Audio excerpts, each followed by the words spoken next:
Hey, welcome to the Robert Timmons Show, and today I want to talk about my week.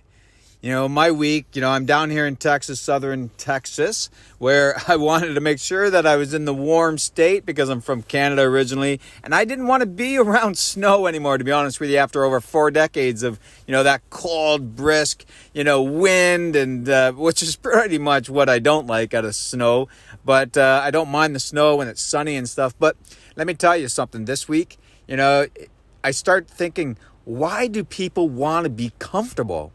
Like, honestly, why do you want to be comfortable? Yeah, we want to be cozy. We want to be warm. We want to, sit there. We want to watch our Netflix, whatever it is. But honestly, it's this week that really brought me to, when we're in the emergency mode, we're in the survival mode, we're in, a heightened level of, just knowing what's around us and being conscious about what's around us. And this is the time that when someone actually goes through this stuff, that they're pushed into these areas of adversity, of challenges, of, solving, problems that are happening currently in your life, that there is no other way around. This is when you grow. This is when you actually get excited, and when you actually get through these small little blurps. I'm currently in it still. We got massive rain, we got ice everywhere. We're on the level of freezing here right now. But I'm really excited about what we've been doing and how opportunities come our way. Now, let me tell you. On the day, we woke up, my son never seen snow. Like he's seen it when he was like, I think 1.5, but that's not old enough. Now he's in his 3s, almost 4, and he sees snow, and we go out and we play, we take photos, we enjoy, we go back in, we start hearing people are losing their power. Now, let me tell you, I'm from Canada, and we don't lose our power up in Canada with 2 feet of snow, for an example. We might lose access on the roads until they're plowed, but I've never been to a point where we're in the freezing levels, right? We're in, 10 degrees Fahrenheit, 16 degrees Fahrenheit, 32 degrees is 0 in Celsius for any Canadians listening. And, here we are, thinking about, okay, it's freezing out, it's cold out. We don't want to, do anything like that. We want to make sure we have our hot tea, cocoa, whatever. And now we're thinking, how are we going to get heat? How are we going to stay warm? Where are we going to end up? I went out and bought candles, bought anything that didn't need to be in the fridge, didn't need to be in the freezer, things that we could eat in order to handle. But then the power wasn't coming back, and we're talking hours later. And now it's like, okay, it's 4 o'clock in the afternoon. Let's look for a hotel. Let's see if we can get into a hotel. I went to 5 different hotels. And let me tell you one thing. Not one person put salt on ice here. Like, salt or sand. There's no salt or sand trucks. There's no mindset of let's protect anybody walking into our hotel or in front of our stores with salt to melt the ice. It's not heard of here. They don't know anything about this kind of stuff. The last time they said they had a storm like this was like 1985. That's like 35 years ago. So things are pretty tough, when, you get these moments of adversity, of abnormalcy in an area that I am totally blown away with what we've encountered. But let me tell you, so I went to 5 different hotels, all booked up. I called a lady, and what happens? 50-mile radius, all booked up. 200-mile radius, all booked up. There's people that I'm teamed up with in my business that are over in San Antonio, for an example. Power out. Everybody's being affected here. Like, they don't have insulation on their wires. They're not prepared for anything like this. Cities shut down. Luckily, I was able to go to the grocery store and get some food for us so we can actually make things work. But things shut down. It just kind of blows my mind. All these little hiccups that I'm used to up in Canada with the 4 seasons, for an example. Down here, we have 2 seasons. Well, this year, we're getting a full week of winter. Yes, 1 full week of winter, because Saturday says, we're getting back into the warmer weather. But this week, we got to manage. We got to make sure we're not out of the woods yet. And we got to make sure that things are going to work. But do I enjoy being here? It brings me to life. It makes me think. And it makes me think, why do people want to be comfortable? Why does someone say, just let me have a nice week? There's no growth in a nice week. There's no growth in comfort. The growth is in the challenges that arise. If you want something big in your life, you're going through challenges. You got to become that person who can withstand that change. It's incredible, but it's powerful at the same time.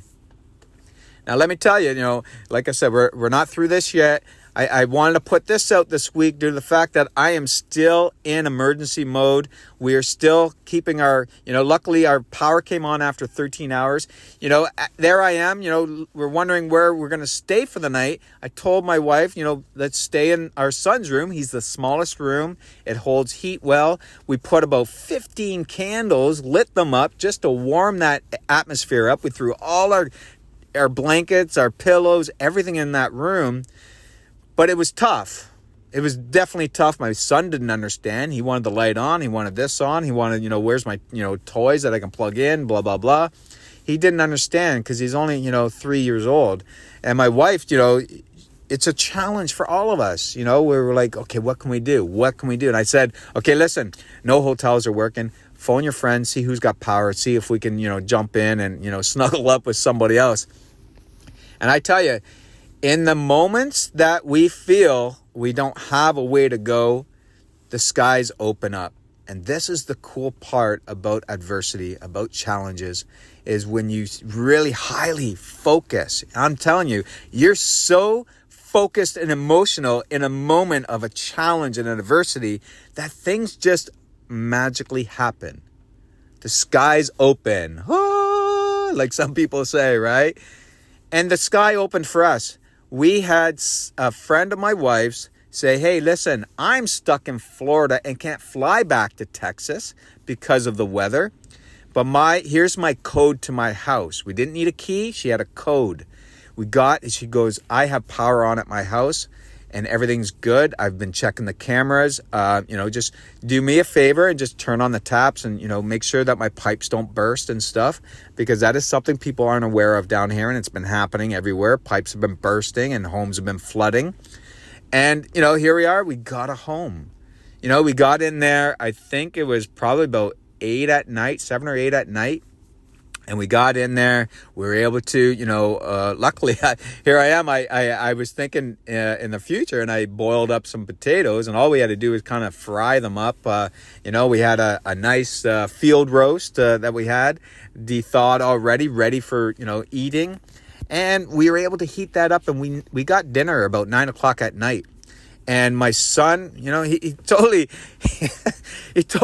was just fully energized. It's the late night for him, because normally he's in bed by 6:30, 7:30 area.